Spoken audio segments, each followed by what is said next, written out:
Welcome to the Last Economy podcast, a guide to the age of intelligent economics.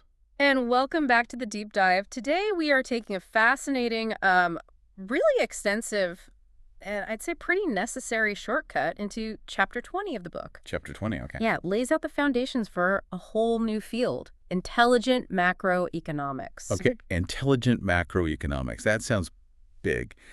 Let's unpack this because, the book makes a monumental claim right off the bat here. It really does. We've spent time in previous dives establishing this new physics of value, right? Intelligence theory, the mind capitals, the three flows of value creation, all those building blocks.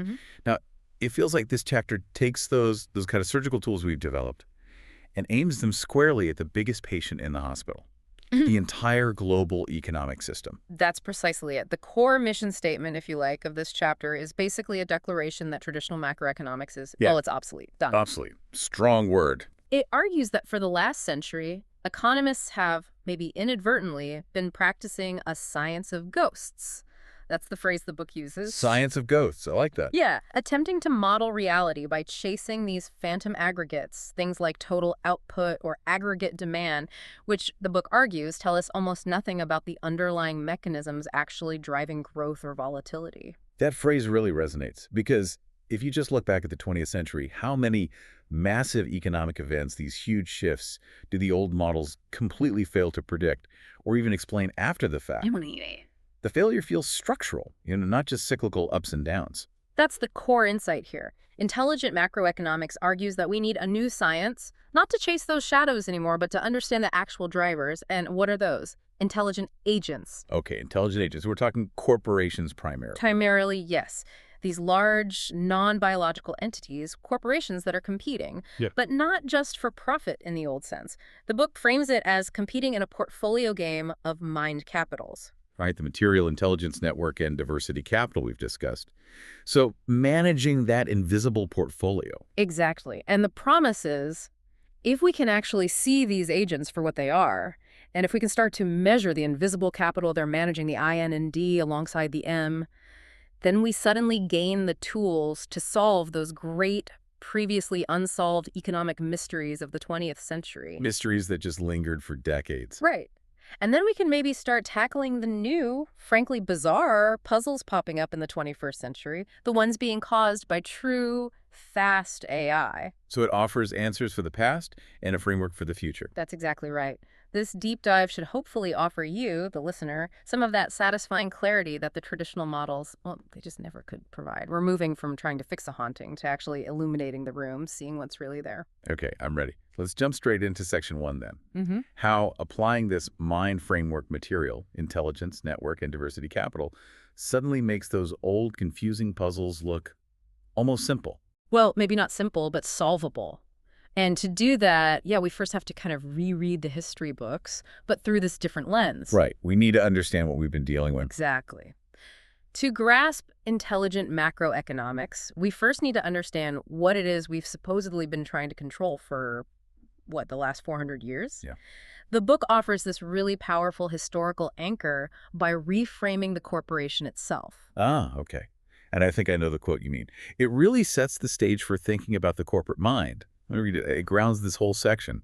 Reading, quote, "For the last 400 years, the entire story of macroeconomics has been the story of us, the slow, complex, biological minds trying to understand and control the behavior of these strange, powerful, and increasingly alien corporate minds we had created." Wow. Yeah, hearing it again, it's quite a statement. What's fascinating there is how it identifies the corporation, chartered way back in the 17th century. Like the Dutch East India Company era. Precisely. It identifies that entity as humanity's first slow, mechanical attempt at artificial intelligence. Think about it. We created this non-biological, potentially immortal agent. Non-conscious, though. Non-conscious, absolutely. But capable of living indefinitely, possessing limited liability, a huge innovation, and having this relentless, almost religious focus on a single objective, maximizing shareholder value or profit. A slow AI. That reframes, everything. Since those early days, we've been trying to manage this slow AI, but our economic science just failed to recognize the entity as an intelligent, goal-seeking agent in its own right. We treated it like a passive black box, didn't we? We just measured the crude inputs, labor hours, physical capital at factories, and the crude outputs, like GDP. Yeah, we were blind to its internal decision-making process, its intelligence. Precisely. And so the mysteries that plagued 20th century economists, these inexplicable surges in growth, sudden wage stagnation out of nowhere, persistent inflation that didn't follow the old rules, they weren't random events. The book argues they were simply the predictable shadows cast by the portfolio management decisions of these corporate minds. Decisions about their mind capital portfolios. Yes. They were trying to optimize their own internal mix of material, intelligence, network, and diversity capital while we were stuck watching this blurry, low-resolution GDP screen. Once you see the corporation as an intelligence allocating resources between M, I, N, and D, well, the mysteries start to evaporate. Okay, let's test that. Let's start with arguably the biggest economic mystery of the 20th century, the one that had famously confounded economists after World War II. The puzzle of growth, often called the Solow residual. The Solow residual. Yeah, a classic. The problem really kicked off in the 1950s. Robert Solow, who later won a Nobel for this work, used the standard neoclassical model of the time. He tried to calculate how much of the huge post-war economic boom could be attributed to increases in the traditional measurable inputs. So physical capital K, think factories, machines, and human labor L, Yeah. just hours worked. The stuff you could count. Exactly, the tangible stuff. And what he found? Well, it was kind of embarrassing for the traditional model, wasn't it? It was astonishingly disappointing. Solow discovered that only about a third, maybe less, of the massive economic growth seen across developed nations could actually be explained by adding more machines or more workers. Only a third. Yeah. The remaining two-thirds, the vast majority of all that new wealth creation, had to be attributed to some unnamed generic factor. He called it technology or sometimes total factor productivity. Which sounds less like rigorous economic analysis and more like just throwing your hands up and admitting, okay, there's a ghost in the machine here, and frankly, it's doing most of the work. That's exactly the famous term people used, the ghost in the machine. And intelligent economics basically walks up, points, and says, we know who that ghost is. It provides a clear, satisfying identity for it. Which is? It was the explosive, unmeasured accumulation of intelligence capital I and network capital N that was happening unseen inside these corporate entities. Ah, okay. So the metrics failed because they were designed for the industrial age, right? Yeah. Count atoms, physical things. They just couldn't see the dawn of the information age, which deals in bits and connections. Exactly right. Physical capital, material capital, is rivalrous. Only one person can use a machine at a time, and it's relatively easy to measure. You can count a new factory, a new press machine. But now consider I capital. What is that? It's proprietary software, it's efficient internal processes, it's codified knowledge, maybe the design of an ultra-efficient logistics algorithm. This kind of capital is non-rivalrous. Meaning it can be copied and used by many people simultaneously without being used up. Infinitely scalable, yeah. And replicated at basically the speed of light for near zero marginal cost. And N capital, network capital, is equally invisible to those old metrics. That's the value embedded in trust relationships, the robustness of a global supply chain network, or maybe the institutional knowledge shared between key partners. Hard to put on a balance sheet. Very hard. But these forms of capital I and N were being aggressively accumulated and optimized by these corporate minds, especially after the war. This led to massive, often exponential increases in output, but the traditional GDP metrics just had no mechanism, no way to capture their value directly. So when economists like Solow calculated the contribution of K&L, the missing two-thirds of value creation, that ghost, was simply the unmeasured power of networked, non-rival intelligence multiplying its returns, kind of invisibly behind the scenes. That's the argument. The mystery of the Solow residual is basically solved by shifting our accounting focus from just material capital to include intelligence and network capital. They were always there, just uncounted. That fundamentally changes how we think about the engine of wealth creation. Yeah. It's not just about more stuff and more hours. Not anymore. Okay, but speaking of things disappearing, or maybe decoupling, this analysis also provides a devastatingly clear answer to another huge puzzle. The puzzle of wages. Specifically, the famous productivity pay gap. Ah, yes, a gap. Where, starting around the 1970s, productivity output per hour continued to climb sharply, but median worker wages just had flatlined. They stopped tracking together. This phenomenon, which has fueled decades of economic anxiety, political tension, you name it, The book argues it's not primarily a moral failure or just a temporary cyclical downturn. It's a direct, structural, computational decision made by the corporate mind. A decision. A calculated decision that effectively severed its own fate from the fate of its human components.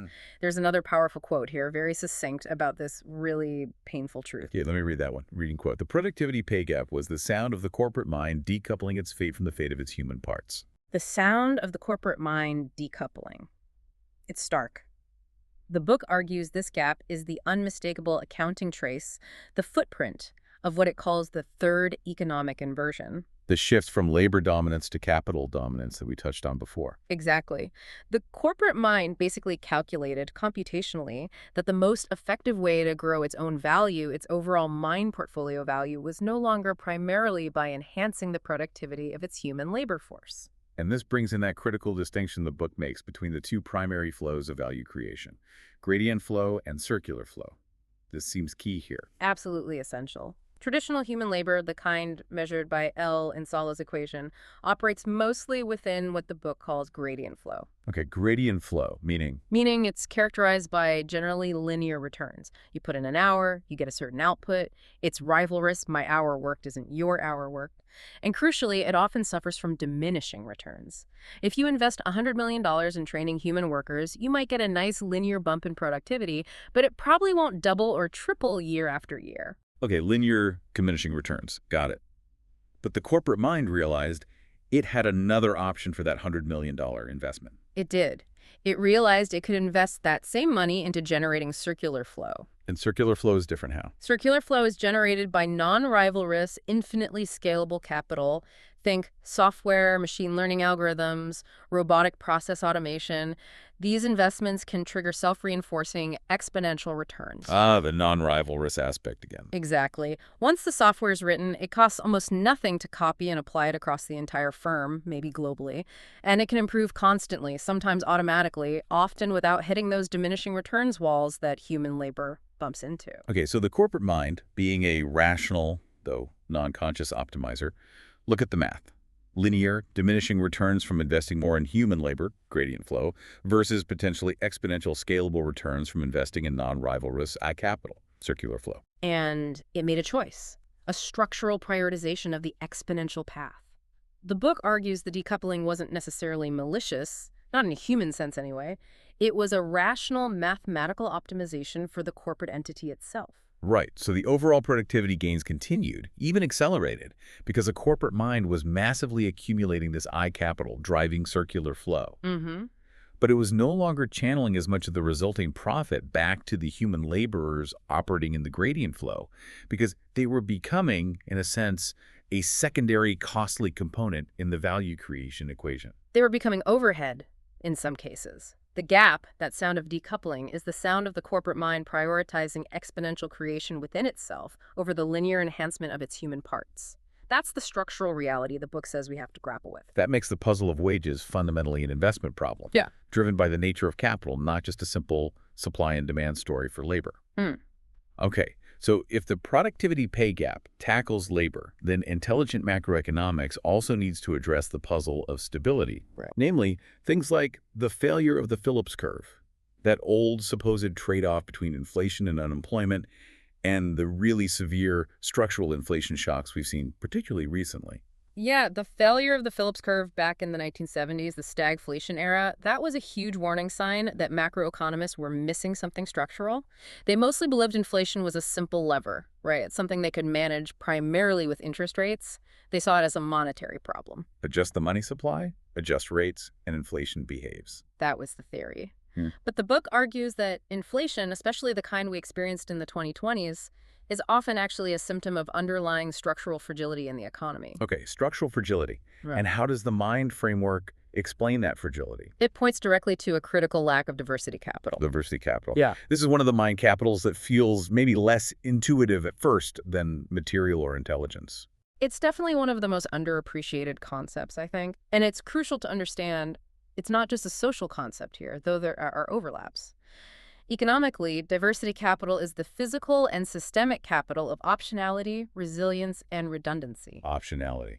Like having backups. Exactly. It represents the portfolio of different strategies, different suppliers, different pathways that a system, whether it's a company or a whole economy, maintains as a form of insurance against those inevitable, high-impact, low-probability shocks, black swan events, basically. That's a key distinction then. Decapital isn't free. It's an investment in having those options even if you don't use them most of the time. Precisely. Now, think back to the decades leading up to the recent global crises, the pandemic, the supply chain snarls. That period was often called the Great Moderation. Yeah, things seemed relatively calm, low inflation, steady growth. Right. But during that time, corporate minds, driven by the relentless pursuit of maximum efficiency and short-term profit, were systematically optimizing their supply chains and internal processes. They were stripping out every bit of perceived redundancy. Focusing on single-source suppliers because it was cheaper, just-in-time delivery to minimize inventory costs, maximum global reach for the lowest labor cost. Not all of that. So effectively, they were trading away diversity capital, the cost of maintaining, say, a backup factory in a different region, or holding buffer inventory, or having multiple logistics partners. They traded that D capital away for short-term gains in material M cost savings and intelligence capital efficiency. Okay, so they built this incredibly efficient global monoculture, like a finely tuned machine. A wonderfully efficient but perfectly brittle just-in-time global system. Now, that choice might have been rational for the individual firm, right? It lowers immediate costs, boosts quarterly earnings. Sure. But collectively, it created this massive, unseen, system-wide negative externality for the macroeconomy. The system lost its resilience. So when a major shock inevitably hit, like a global pandemic shutting down a key region, or a geopolitical conflict disrupting trade routes, There are no options left, no redundancies built in. The entire system seized up almost instantaneously because there was no slack, no alternative pathways. and the inflation we saw in the 2020s. The book calls it the predictable fever of this critically low diversity system. It wasn't purely a monetary phenomenon that could be fixed just by raising rates. It was a direct consequence of that accumulated structural fragility. When capacity vanished in one place, prices exploded everywhere else because there was simply no optionality left in the system to absorb the shock. Wow. So macroeconomics, fixated on just measuring prices and interest rates, had basically no tool, no metric to measure the growing systemic risk caused by this quiet erosion of diversity capital across the global economy. They couldn't see the brittleness building up, so they couldn't see the crisis coming, or they misdiagnosed it when it hit. We were looking for the usual monetary boogeymen, but maybe the inflation was just the universe collecting its deferred tax on a system that had become structurally over-optimized and incredibly fragile. That's a great way to put it, the price of forgetting D capital. Okay, this framework is really connecting dots. Now, let's apply this deep physics to the financial markets themselves. Another classic puzzle, the puzzle of finance, specifically the equity premium. Ah, yes. Why do stocks consistently seem to outperform stable, low-risk bonds by such a large margin over the long run? Right. Traditional finance often struggles to really explain the sheer magnitude of this gap. They often fall back on vague notions like risk aversion, but the numbers don't always add up convincingly. They really don't. It seems too large just for risk aversion alone. But the intelligent economic solution here seems, well, kind of elegant, because it connects these financial assets directly back to those underlying flow types we discussed, gradient, circular, and the third one, harmonic flow, using some advanced math concepts like the Hodge decomposition theorem. It does. And you don't need to be a mathematician to get the core insight. The critical idea is that stocks and bonds aren't just different levels of risk.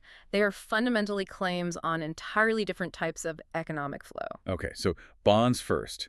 What flow are they tied to? Bonds, especially safe government bonds, are essentially a claim on a nation's ability to generate stable, linear, harmonic flow. Harmonic flow, what does that represent? Think of it as the slow, steady, predictable rhythm of the economy. Tax collection, debt servicing, the regular circulation of money in established patterns. It's about linear stability, predictability. And that's what you're buying with a bond, safety and predictability. Okay, stable, cyclical, harmonic motion. Got it. Whereas stocks, there's something entirely different. Completely different beast. Stocks are a claim on a corporation's capacity for nonlinear creation. Oh, back to creation. Exactly. They are fundamentally a claim on a company's ability to generate explosive, self-reinforcing circular flow. The exponential growth engine. Precisely. Stocks are essentially a bet on nonlinear exponential expansion, driven by the company aggressively accumulating and deploying I capital and N capital. If the company hits it big with circular flow, the returns can be massive, nonlinear. If it fails, well, the loss can be total. And the Hodge decomposition, just to put it simply for listeners, is basically a mathematical tool that helps formally differentiate between these different kinds of movement or flow in a system, like separating the stable, cyclical part, harmonic, from the expanding outward growth part, circular. That's a great simplification, yes. It provides a rigorous way to decompose the underlying dynamics. So therefore, the equity premium isn't some irrational anomaly caused by excessive fear. It is, the book argues, the market's quite rational price for the difference between linear stability and nonlinear exponential creation. The market correctly intuits, or calculates, that the potential for exponential value creation via circular flow is worth vastly more than the guarantee of mere linear stability via harmonic flow. It's pricing the physics of value creation. Wow, that is a phenomenal conceptual leap. So just by applying the physics of the mind framework and the three flows, we've essentially, systematically, solved four of the biggest, most intractable economic puzzles of the last century: growth, wages, stability, and finance. It feels like it really clicks things into place. We've kind of demolished the old paradigm just by looking at the underlying capital structures. We have, or at least the book argues we have. But it comes with a pretty stark warning: solving the old puzzles.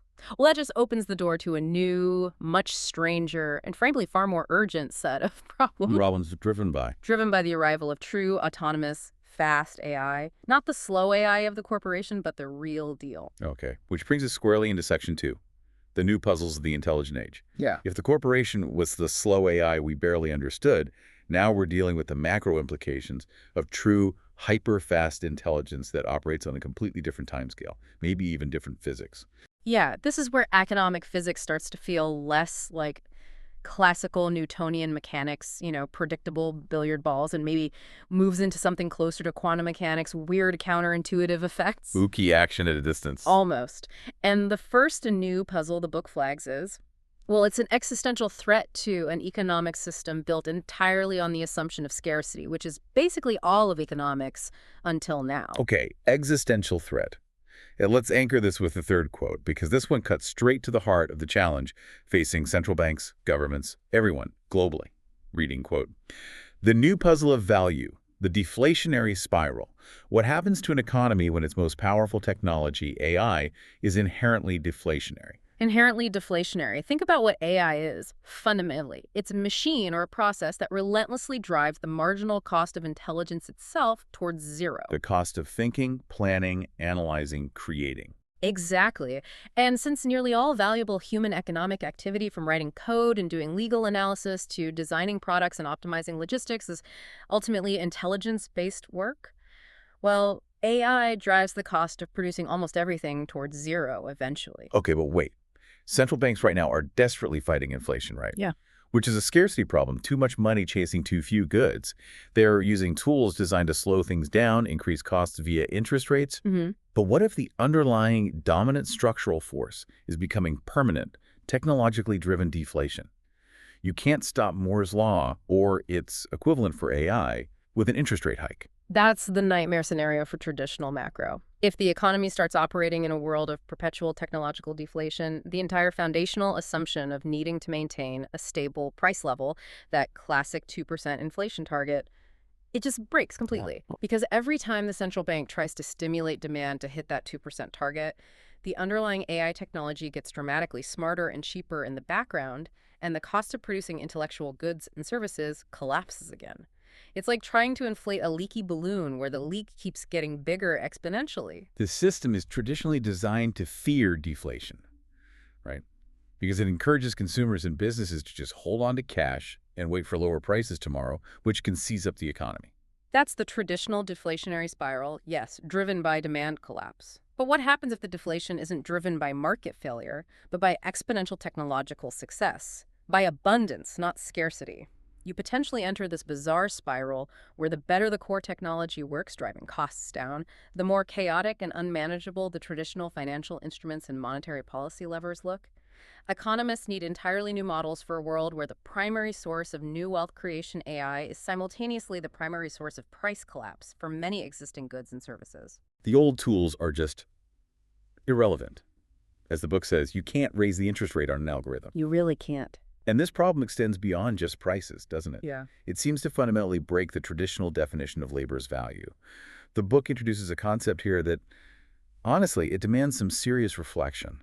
It calls it the puzzle of negative value labor. Negative value labor. Yeah, this one is uncomfortable. We can kind of wrap our heads around zero value labor, jobs that AI can simply do for free, displacing humans. Automation we've seen before. Right.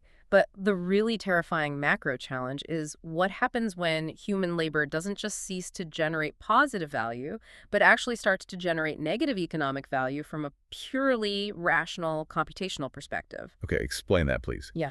How can a human performing a task actually generate negative value in a cold, hard economic calculation? It occurs when the total cost, complexity, error rate, and risk associated with hiring a human for a specific cognitive or operational task becomes greater than the benefit created, especially when you compare it directly to a hyper-efficient, non-metabolic, probably constantly improving AI alternative. So let's say an AI system costs, I don't know, $1,000 a month in cloud computing fees to perform a specific analysis task. Okay. And it has effectively 0 sick days, requires 0 middle management overhead, carries near 0 legal risk from making a bad judgment call, has a quantifiable and maybe near 0 error rate, and potentially works 24/7. Right. The human equivalent might cost $5,000 a month in salary, plus benefits, plus the hidden costs of HR, management, office space, plus the inherent unavoidable cost of human fallibility, bias, and inconsistency. Exactly. So from the perspective of a pure hyper-rational economic calculation, the kind that the corporate mind amplified by AI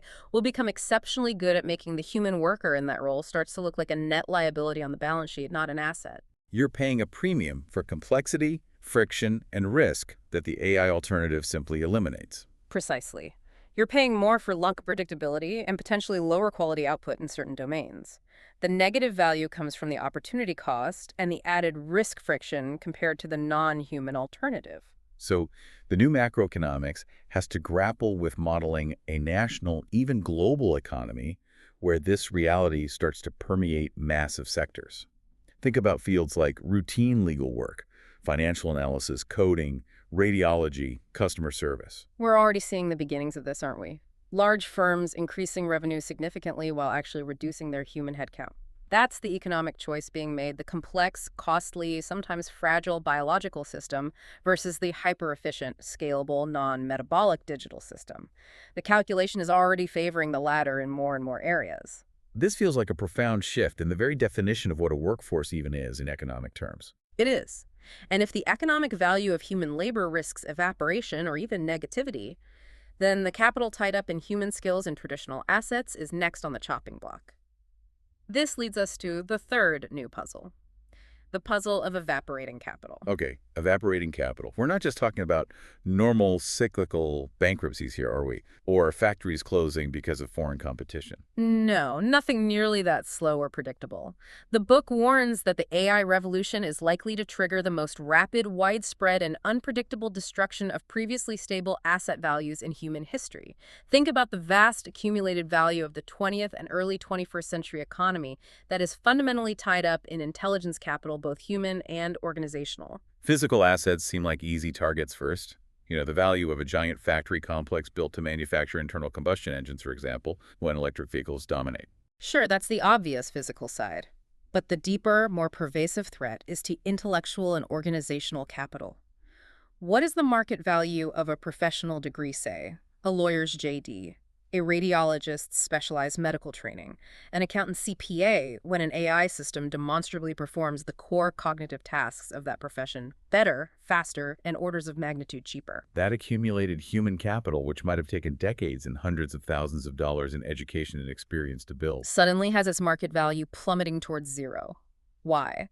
Because the underlying intelligence, the scarcity of which gave that credential its economic worth, is no longer scarce. It's becoming abundant, commodified, and instantly replicable via AI.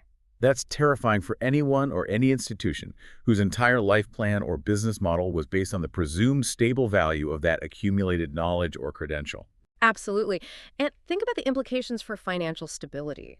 Central banks, financial regulators, they face this almost impossible challenge of maintaining stability when the very definition of valuable capital becomes ephemeral, hyper-volatile, and driven by things like unannounced software updates from tech companies. When the most productive assets in your economy are lines of code and algorithms that can be copied infinitely. And established physical assets, like factories, and intellectual assets, like degrees or patents, can be rendered practically worthless almost overnight by a breakthrough in AI. Hmm. The ground literally shifts beneath the entire financial system.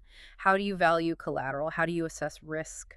The volatility introduced just by this rapid, unpredictable evaporation of existing capital demands a complete rethinking of financial regulation, maybe even the nature of money itself. It really does. Okay, so we've journeyed from understanding how the slow AI of the corporation created the puzzles of the 20th century to grappling with how fast AI is creating these deeply weird existential puzzles for the 21st: perpetual deflation, negative value labor, evaporating capital.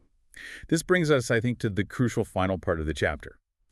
What then is the ultimate goal of this new field, intelligent macroeconomics? What's the actual job description for this new science? The goal, simply put, isn't really control in the old sense anymore. It's closer to stewardship. Yeah. And the book frames it as a kind of twofold responsibility, focusing on the dual challenge of dealing with the existing corporate intelligence, the second mind, while preparing for the emerging autonomous intelligence, the third mind. Okay, stewardship. And there's a final, really crucial quote in the book that summarizes this huge responsibility, doesn't it? It sort of ties together the past and the future focus. Yes, let's hear that one. It sets the addenda. Reading quote. The task of intelligent macroeconomics is to prepare for the emergence of the third mind, the autonomous, non-human, machine-to-machine economy itself. The third mind. So the old macroeconomics, even if flawed, was implicitly trying to manage the second mind, the corporation, that slow AI. Right. The new science, intelligent macroeconomics, must now prepare us for this third mind, which the book defines as these potentially vast, self-optimizing, non-conscious swarms of AI agents that will increasingly run the machine-to-machine economy. Trading, optimizing supply chains, allocating resources at computational speeds. Operating based on parameters we set, hopefully, but largely autonomously. Maximizing efficiency based on whatever internal parameters they're given, potentially with emergent behaviors we can't fully predict. Okay, so the dual task of this new science is, on the one hand, managing the existing corporate structure better, and on the other, preparing the entire landscape for that emergent intelligence. Exactly right. The first, more immediate task is stewarding the ecosystem by dealing more intelligently with the second mind, the corporation. And this requires moving away from blunt aggregate instruments like just tweaking interest rates up and down Towards what? towards what the book calls geometry engineering. Geometry engineering. Okay, that sounds conceptual. Yeah. What does it actually involve in practice? It's more than just saying, let's design the economy better, right? It is. It means deliberately designing the underlying incentive structures, the tax codes, the regulatory frameworks, the property rights definitions, in such a way that the corporate mind's relentless drive for self-interest automatically, or, as much as possible, aligns with the broader societal interest, with overall system health. Ah, okay. So instead of just, say, taxing corporate profits after the fact, you engineer the landscape beforehand. Exactly. For example, instead of just taxing linear labor less and maybe capital gains more, geometry engineering might involve creating much stronger tax incentives or regulatory rewards for corporations that demonstrably accumulate and maintain high levels of D capital diversity and resilience, or N capital strong network trust and collaboration. So you make building resilience, not just maximizing short-term efficiency, the path of least economic resistance for the corporation. You got it. You redesign the playing field so the corporation finds it rational to optimize for all four mind capitals, including the ones like D and N that generate positive externalities like stability and trust, rather than just maximizing M material and pure I capital extraction, intelligence, while offloading systemic risk onto everyone else. That could mean changing intellectual property laws to better balance non-rival risk creation with necessary public access and innovation. Or designing tax structures that actively penalize systemic fragility and reward investments in redundancy and optionality. It's about shaping the flows of capital intelligently. Okay, that's the first task. stewarding the current ecosystem via geometry engineering. And the second task, the really monumental one, preparing for the third mind. This is the highest level of economic engineering, maybe the most important task humanity faces this century. We have to start addressing these bizarre, completely unprecedented questions. Like, how do you conduct monetary policy in an economy where trillions of dollars are being traded algorithmically every second by non-conscious agents optimizing for goals we might not fully understand? How do you ensure financial stability when the most systemically important actors are these non-conscious agent swarms capable of massive, coordinated, potentially destabilizing power seeking? The ultimate job, then, is basically ensuring that this emergent global optimizer, this super efficient machine-to-machine economy, the third mind, is intrinsically aligned with human values and long-term human flourishing before it becomes fully autonomous and potentially impossible to redirect or control. It is fundamentally the AI alignment problem, but applied specifically to the domain of macroeconomics and political economy. The intelligent macroeconomist of the future, the book suggests, must function almost as the essential alignment layer for the planet's economic operating system. Defining the boundaries, the ethical constraints, the ultimate goals for a system of near-infinite computational power that, if left purely to its own optimization logic, could easily optimize human well-being or even human existence right out of the equation. It's a staggering responsibility, and the book argues it's the vital conclusion we need to draw. This shift from just measuring aggregate output to actively engineering desirable systemic outcomes is the transition intelligent macroeconomics demands we make. Now, Absolutely. Wow. Okay, let's pause there and try to summarize the core insights from this incredibly dense and provocative chapter for you, our listener. okay, so if I had to put it in a single powerful sentence, the book argues that intelligent macroeconomics provides the toolkit to finally solve the old economic puzzles by recognizing that true value is created by the accumulation of invisible mind capital, forcing us to fundamentally realign our economic systems for a future inevitably dominated by powerful non-biological intelligence. That's a great summary. And here are maybe the key takeaways from Chapter 20, Intelligent Macroeconomics, for you to really carry forward. First, the ghost in the machine. That huge chunk of unexplained economic growth in the post-war era, the solid residual wasn't a ghost at all. It was the unmeasured, explosive accumulation of non-rivalrous intelligence capital I and network capital N inside corporations, which old GDP metrics just couldn't see or count. Second, the productivity pay gap isn't primarily about greed or unions. It's a structural, almost mathematical issue. It's the result of the corporate mind rationally prioritizing investment in the exponential non-rivalrous returns of circular flow, things like software and automation over the linear, diminishing returns of enhancing traditional human labor operating in the gradient flow. Third, achieving real financial stability and preventing damaging structural inflation isn't just about interest rates. It requires proactively managing and incentivizing diversity capital E. Why? Because extreme optimization of supply chains and processes, while seemingly rational for individual firms, creates a dangerously fragile, low-diversity monoculture that shatters under pressure, leading to systemic fragility and inflation shocks. Fourth, the really big, maybe existential macro challenges of this century are being driven by two unprecedented factors born from AI.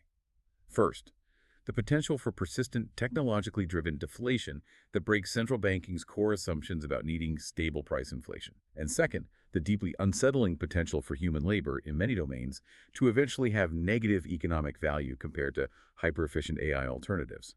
And finally, the ultimate goal, the job description of this new macroeconomics, isn't just tweaking the old system, it's to move beyond just managing the corporation, the second mind. It requires implementing geometry engineering now to reshape incentives, and preparing strategically to steward the emergence of the autonomous machine-to-machine economy, the third mind, ensuring its alignment with human prosperity. And reflecting on all that, this chapter has really made it clear that the traditional economic foundations of work, of value, of capital itself, they're fundamentally crumbling under the strain of accelerating AI. This is leading to these deep structural shifts in wages, in the very definition of capital that we've discussed.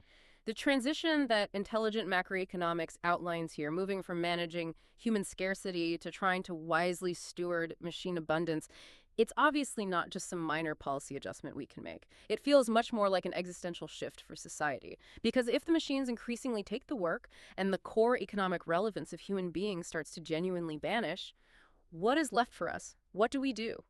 That leads directly into our next deep dive, exploring Chapter 21, which is starkly titled After Economics. It promises to explore that ultimate unbundling, the decoupling of work from identity, from purpose, from income, and asks the profound question: how can humanity possibly thrive when our economic relevance itself starts to fade away?